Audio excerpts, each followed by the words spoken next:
Tapi ya, kalau Gina, Michelle, dan Amanda mampu bertahan bertahun-tahun melewati masa kelam selama penculikan, Ariel Castro cuma mampu bertahan di penjara selama 1,5 bulan.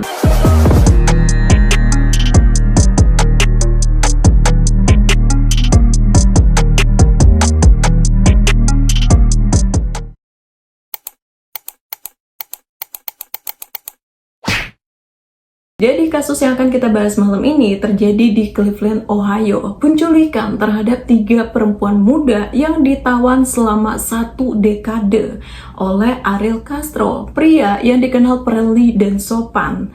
3 perempuan itu adalah Michelle Knight yang diculik pada tahun 2002, lalu Amanda Berry yang diculik pada tahun 2003, dan yang termuda dari mereka diculik saat berumur 14 tahun, Gina DeJesus. Nah, gimana mereka bisa menyelamatkan diri saat semua orang berpikir kalau mereka ini udah meninggal dunia? Kita langsung aja masuk ke pembahasannya.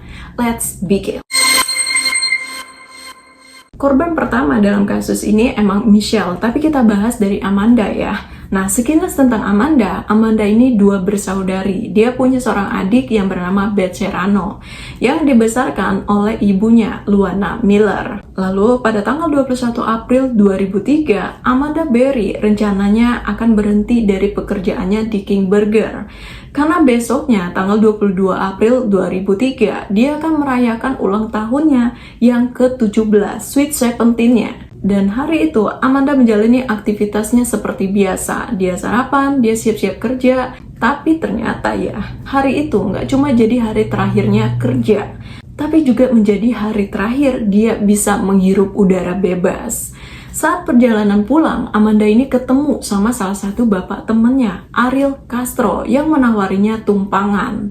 Nah, karena Amanda ini udah kenal Ariel Castro sebagai pribadi yang friendly dan sopan, jadi dia nggak menaruh curiga, secara kan bukan orang asing. Amanda pun menerima tawarannya Ariel Castro. Tapi di tengah perjalanan, Ariel menawarkan Amanda untuk bertemu dengan anaknya di rumah Ariel Castro. Nah, berhubung Amanda ini udah lama banget nggak ketemu temennya, dia pun mengiyakan. Dengan santai, Amanda merespon, "Boleh boleh banget. Kebetulan loh, kita udah lama banget nggak ketemu." Mereka pun meluncur ke rumah Ariel Castro. Dan saat memasuki rumah Ariel Castro, Amanda tuh sempat ngeliat ada perempuan yang lagi nonton TV.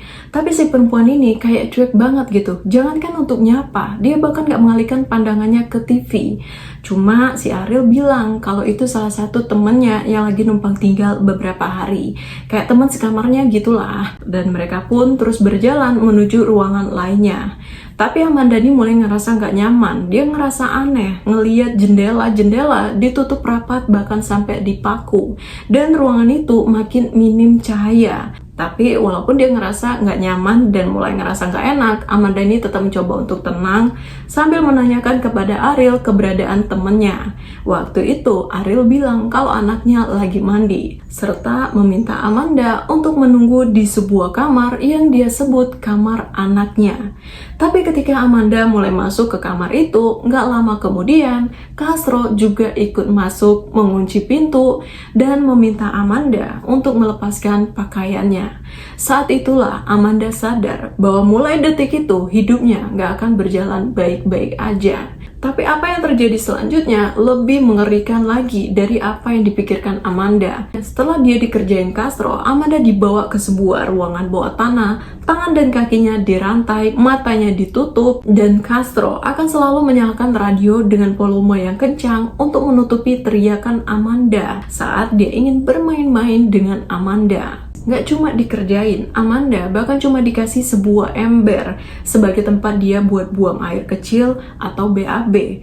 Makan kadang dikasih, kadang dibiarin kelaparan. Tapi walaupun terjebak dalam sekapan Ariel Castro, Amanda mencoba tetap bertahan hidup untuk satu alasan, yaitu ibunya, Luana Miller. Dia selalu percaya bahwa suatu saat nanti dia akan keluar dari ruangan itu, menghirup udara bebas, dan bertemu lagi dengan adik dan ibunya. Nah, di ruangan itu Amanda ini juga sempat melihat ada perempuan lain yang juga dalam kondisi terikat rantai. Lalu, seminggu kemudian, Castro juga sempat menelpon Luana. Di dalam telepon itu, Castro mengatakan bahwa Amanda ada bersamanya dan dalam kondisi baik-baik aja. Tapi ketika Luana menangis dan memohon untuk bisa mendengar suara Amanda sebentar aja, percakapan itu langsung hening sejenak sebelum akhirnya Castro memutus telepon. Dan semenjak Amanda dilaporkan hilang, pihak polisi itu terus melakukan penyelidikan, tapi nggak pernah membuahkan hasil. Mereka nggak dapat petunjuk apapun, sama sekali nggak ada saksi yang melihat saat Amanda naik mobil Castro, nggak ada juga yang tahu kalau Amanda ini pernah masuk ke rumah Castro. Pelacakan dari komunikasi telepon antara Castro dan Luana juga nggak menemukan petunjuk apapun. Dan kasus Amanda menjadi kasus yang nggak terpecahkan selama bertahun-tahun kemudian. Tapi hal itu nggak pernah membuat Luana Miller menyerah untuk mencari tahu keberadaan putrinya. Luana terus speak up ke media, menyebarkan selebaran hilangnya Amanda, tapi itu semua nggak pernah membuahkan hasil. Sama halnya Luana, Amanda juga terus berusaha untuk tetap bertahan hidup.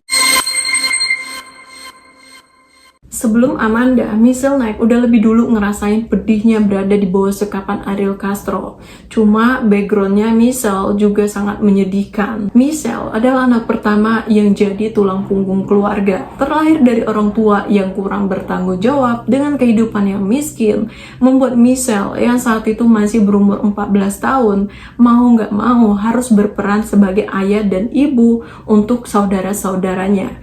Ayah dan ibunya tuh ada, mereka juga tinggal bareng.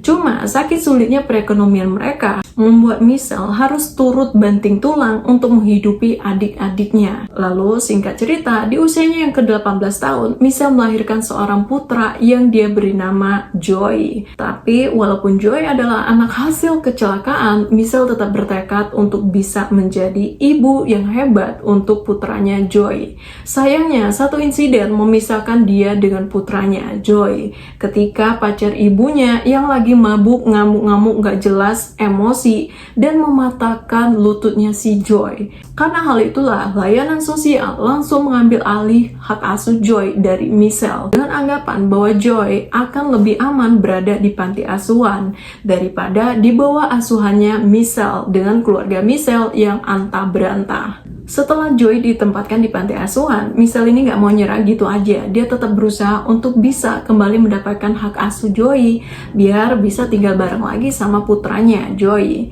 Nah, tepatnya tanggal 23 Agustus tahun 2002, Michelle yang waktu itu sedang dalam perjalanan menemui manajemen kasus malah tersesat. Akhirnya dia berhentilah di salah satu toko roti untuk menanyakan arah. Nah, waktu itu Michelle tuh juga udah sempat menghubungi pihak manajemen melalui telepon umum.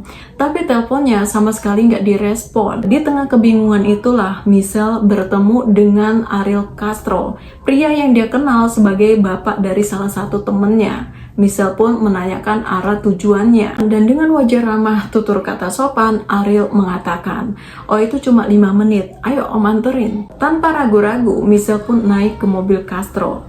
Tapi di tengah perjalanan, Castro ini mengajak Michelle untuk mampir ke rumahnya dengan alasan dia ingin menemui anaknya lebih dulu. Walaupun saat itu Michelle lagi buru-buru banget, tapi dia ini kan cuma numpang, dia juga nggak tahu arah jalannya kemana. Makanya dia ya oke-oke aja, hitung-hitung silaturahmi juga ke temennya, putrinya si Castro. Lalu ketika mereka masuk rumah, Michelle nggak menemukan siapapun. Rumah Castro tampak sepi dan minim cahaya.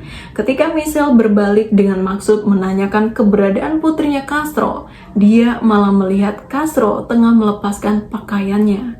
Saat itulah Michelle langsung terduduk lemas, menangis dan memohon bahwa dia harus segera menemui manajemen kasus untuk bisa memperjuangkan hak asuhnya atas putranya Joy. Ariel Castro sama sekali nggak merasa kasihan atau empati melihat Michelle yang menangis dan memohon-mohon untuk dilepaskan. Castro justru mengambil foto Joy dari tangan Michelle, foto satu-satunya yang dimiliki oleh Michelle, dan merobek foto itu di depan Michelle sambil mengatakan, "Kamu gak akan pernah ketemu dia lagi." Semenjak itulah Michelle menjadi tawanan Castro. Dia dikerjain, disiksa, dan selama 11 tahun diculik Castro, Michelle tuh udah 5 kali hamil. Setiap kali dia hamil dan Castro tahu, Castro akan melakukan penyiksaan habis-habisan untuk menggugurkan kandungannya si Michelle. Dia biarkan Michelle kelaparan, memukul, dan meninju perutnya Michelle. 5 kali kehamilannya, 5 kali pula hal itu dialami Michelle. Kita yang bahas kasus ini aja rasanya nggak kuat untuk sekedar membayangkan rasa sakit yang dialami oleh Michelle. Tapi Michelle setiap harinya tetap berusaha untuk bertahan hidup. Dia juga percaya bahwa suatu hari nanti Tuhan akan membantu dia, membebaskannya dari siksaan Castro. Adanya Michelle dan juga Amanda Berry ternyata nggak cukup bagi seorang Ariel Castro. Tepatnya tanggal 2 April 2004, Gina De Jesus yang temenan sama Arlene, putrinya Ariel Castro, sedang dalam perjalanan pulang sendirian. Lalu di tengah perjalanan itulah dia ketemu sama Ariel Castro, bapak dari Arlene. Nah, waktu itu Castro ini beralasan minta temenin Gina untuk mencari tahu keberadaan Arlene, putrinya. Dan tanpa curiga, Gina pun mengiyakan. Cuma di tengah perjalanan, Castro bilang kalau dia harus ngambil uang dulu di rumahnya. Gina pun lagi-lagi mengiyakan. Cuma sayangnya, waktu itu Gina ini juga ditawari masuk ke rumahnya Castro dan dia juga menyetujui. Dan setelah Gina memasuki rumah itu, selama bertahun-tahun kemudian, Gina De Jesus nggak pernah bisa keluar. Dia terjebak bersama Michelle Knight dan juga Amanda Berry di bawah sekapannya Ariel Castro. Gina pun masuk ke dalam daftar orang hilang di Cleveland, Ohio. Berita hilangnya Gina juga sangat menghebohkan masyarakat Ohio dan media. Polisi juga mulai mengaitkan kasus hilangnya Gina dengan kasus hilangnya Amanda Berry. Entah kebetulan atau sudah direncanakan, tapi Amanda dan Gina hilang di bulan yang sama. Amanda Berry dilaporkan hilang 1 tahun sebelumnya di tanggal 21 April 2003. Sementara Gina juga hilang di bulan yang sama. Lalu beberapa tahun kemudian, Gina, Michelle, dan Amanda mulai punya sedikit kebebasan. Entah apa yang jadi alasannya Castro, tapi saat itu dia mulai merenovasi ruang bawah tanahnya. Dan mereka yang sebelumnya selalu dalam keadaan terikat rantai, mulai disediakan kamar masing-masing dengan fasilitas tempat tidur yang layak dan sebuah televisi. Dari sinilah Amanda jadi lebih sering menghabiskan waktunya untuk menonton TV. Amanda juga sering menonton berita yang menayangkan tentang kasus hilangnya dirinya yang bertahun-tahun nggak ditemukan. Selain itu, Amanda juga sering menonton tayangan TV yang menayangkan Luana, ibunya, yang bertahun-tahun tetap berusaha mencari tahu keberadaannya. Setiap kali melihat ibunya di TV, Amanda selalu berbisik dalam hati, "Jangan nyerah, Ma, aku pasti bakal pulang ke Mama. Kalau Mama nggak nyerah, aku juga nggak bakal nyerah." Dan saat itu, acara favoritnya Amanda adalah The Montel Show, terutama pada bagian segmen di mana acara itu menghadirkan seorang cenayang yang bernama Sylvia Browns. Amanda juga berharap suatu saat ibunya bisa hadir ke acara itu dan menanyakan kepada Sylvia Browns tentang dirinya. Dengan harapan Sylvia Brown akan memberitahu ibunya Luana bahwa dia dalam kondisi yang baik-baik aja, biar ibunya tuh nggak terlalu sedih gitu, biar ibunya juga nggak berhenti berusaha dan nggak putus asa. Tapi apa yang diharapkan Amanda sama sekali nggak sesuai ekspektasi. Setelah kasus hilangnya Amanda makin viral, disusul lagi dengan kasus hilangnya Gina De Jesus, membuat banyak orang makin mempertanyakan dan makin penasaran apa yang terjadi dengan Gina dan Amanda. Sampai akhirnya tim acara The Montel Show mengundang Luana Miller. Di acara itulah Luana menanyakan kepada Sylvia Brown tentang kondisi putrinya. Dan kalian tahu apa yang dibilang Sylvia Brown? Dia bilang bahwa Luana akan bisa bertemu dengan Amanda, tapi di dunia lain. Dengan kata lain, menurut ramalannya Sylvia Brown, Amanda sudah meninggal dunia. Ramalan Sylvia Brown berhasil membuat Luana dan Amanda makin tersiksa, terpuruk, dan frustasi. Luana yang sebelumnya sempat berbicara ke media bahwa dia akan terus berusaha untuk mencari tahu keberadaan putrinya, berharap pihak kepolisian bisa bekerja lebih keras dalam mengusut kasus putrinya. Setelah mendengar apa yang dikatakan oleh Sylvia Brown, Luana memutuskan untuk berhenti berusaha. Bahkan dia sampai melepas semua selebaran yang sebelumnya sebelumnya dia tempel di berbagai tempat. Begitupun dengan Amanda, dia sangat terkejut dengan apa yang dikatakan si peramal Sylvia Browns. Amanda yang berharap acara TV itu akan membuat ibunya lebih bersemangat karena keadaan dia yang memang baik-baik aja walaupun di bawah sekapan, justru malah membuat dia dan ibunya tersiksa, depresi, dan frustasi. Apalagi ketika Amanda menonton di TV bahwa Luana Miller jatuh sakit. Gak cuma sakit, beberapa minggu kemudian Amanda juga mengetahui dari televisi bahwa ibunya Luana Miller telah meninggal dunia. Orang yang menjadi alasan dia untuk tetap bertahan sekarang sudah meninggal. Tapi kemudian Amanda kembali menemukan alasan untuk tetap bertahan hidup setelah dia mengetahui bahwa dirinya tengah hamil. Tapi kehamilannya Amanda nggak berakhir seperti kehamilannya Michelle. Tapi ya tetap aja kandungannya Amanda tanpa pengawasan dokter kandungan karena Castro ini nggak mau ambil resiko untuk membawa Amanda ke dokter kandungan. Bahkan saat lahiran, Castro cuma menyiapkan kolam renang plastik untuk Amanda bersalin dan menyuruh Michelle untuk membantu proses persalinan Amanda. Castro bahkan mengancam akan membunuh Michelle kalau bayinya Amanda sampai meninggal saat lahiran. Ketika proses lahiran selesai, bayinya Amanda itu sempat nggak menangis selama beberapa menit. Nah, untungnya setelah dikasih napas buatan oleh Michelle, bayi itu pun mulai merespon dan menangis. Selamat tuh, kalau nggak untung aja. Amanda kemudian menamai bayinya dengan nama Jocelyn. Dari wajahnya, Jocelyn ini emang mirip banget sama si Ariel Castro. Tapi itu nggak mengurangi kasih sayang Amanda terhadap putrinya. Dan walaupun mereka hidup dan terpisah dari dunia luar, Amanda tuh nggak kehabisan akal. Amanda bahkan membuat simulasi anak-anak ke sekolah, termasuk aktivitas mengunci pintu saat keluar rumah, bagaimana menyeberang jalan, lalu kemudian Amanda akan menjadi gurunya dan Jocelyn akan menjadi muridnya. Itulah cara Amanda mengenalkan Jocelyn ke dunia luar. Jadi walaupun hidup terkurung, Jocelyn ini nggak terbatas wawasan dan pengetahuannya tentang gimana kehidupan di luar sana. Sementara Castro juga sangat menyayangi Jocelyn. Dia bahkan nggak pernah menyentuh atau menyakiti Jocelyn sekalipun. Castro juga nggak mau kalau putrinya Jocelyn tumbuh besar di dalam kurungan. Beberapa kali dia membawa Jocelyn keluar dari ruangan bawah tanah.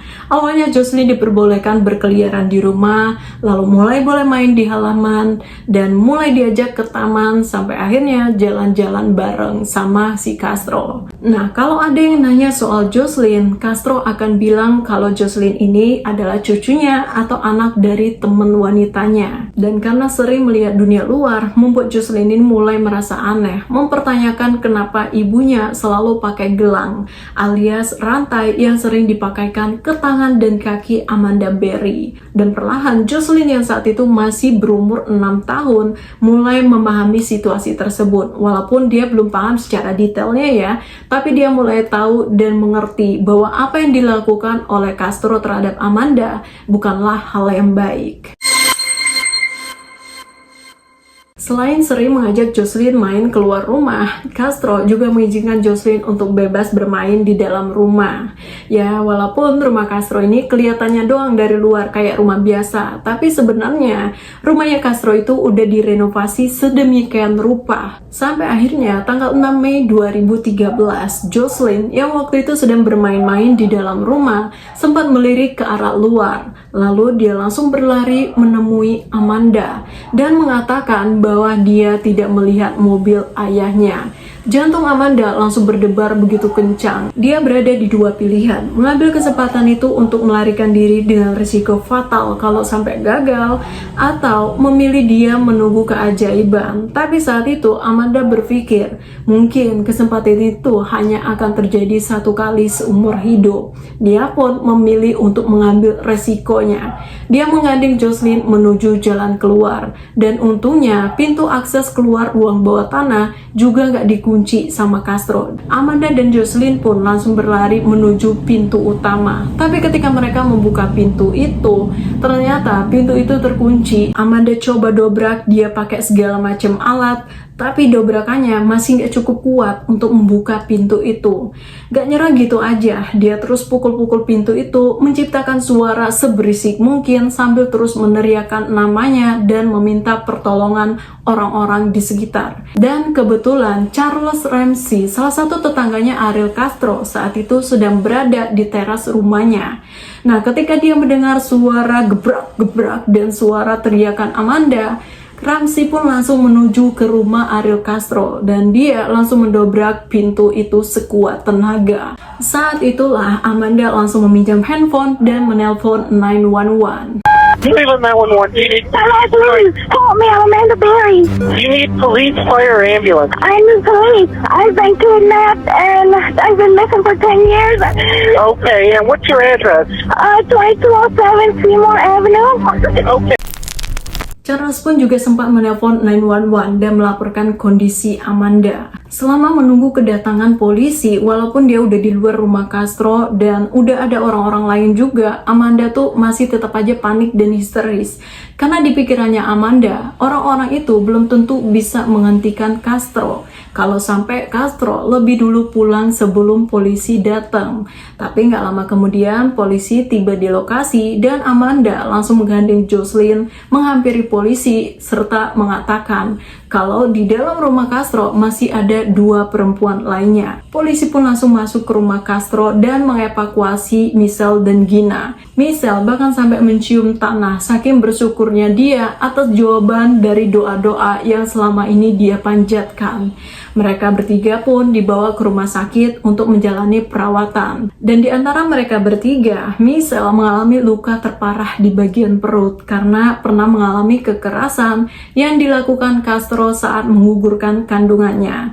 Dan karena itu juga Michelle didiagnosis nggak akan pernah bisa lagi mengandung. Sementara Ariel Castro langsung diringkus ke kantor polisi saat dia pulang ke rumah. Jadi dia datang-datang, tahu-tahu udah rame aja polisi, rumahnya udah digeledah dan dia pun langsung diringkus dibawa ke kantor polisi. Dari data kepolisian diketahui bahwa Ariel Castro ini sebelumnya pernah dilaporkan oleh mantan istrinya Grimilda karena telah melakukan kekerasan terhadap Grimilda, juga telah menculik putri mereka dari Grimilda dan melakukan berbagai macam penganiayaan dan kekerasan terhadap putri Grimilda dan juga Grimilda. Bahkan sampai Grimilda meninggal dunia, Ariel Castro nggak pernah dimintai pertanggungjawaban atas kekerasan dan penganiayaan yang dia lakukan terhadap mantan istrinya Grimilda. Entah kenapa kepolisian Ohio waktu itu sama sekali nggak mengusut kasus kekerasan tersebut. Sementara terkait pemeriksaannya atas kejahatannya terhadap Gina DeJesus, Michelle Nikes, dan juga Amanda Berry, Ariel Castro setuju nih untuk mengakui semua tuduhan, tapi dengan catatan dia akan terbebas dari hukuman mati. Cuma pengakuannya Ariel Castro aja nggak cukup untuk pihak penyidik menjatuhkan tuntutan dakwaan atas semua kejahatannya Ariel Castro. Untungnya ya, ternyata selama diculik Ariel Castro, Amanda Berry menuliskan apa yang dia alami di dalam sebuah diary. Di pojok kanan diary itu juga tertulis berapa kali Ariel Castro telah menodai Amanda Berry. Dari diary Amanda inilah penyidik akhirnya punya dasar-dasar yang kuat untuk menjatuhkan tuntutan terhadap kejahatannya si Ariel Castro. Tapi di persidangan, Castro ini sempat mengklaim bahwa apa yang dia lakukan terhadap kandungannya Michelle atas keputusan bersama, bukan keputusan dia sendiri. Sampai akhirnya hakim memutuskan bahwa dia bersalah dengan total 937 tuduhan atas kejahatannya, termasuk pembunuhan dengan maksud tertentu, pemerkosaan, penculikan, dan kekerasan fisik terhadap Michelle Nikes, Amanda Berry, dan Gina DeJesus.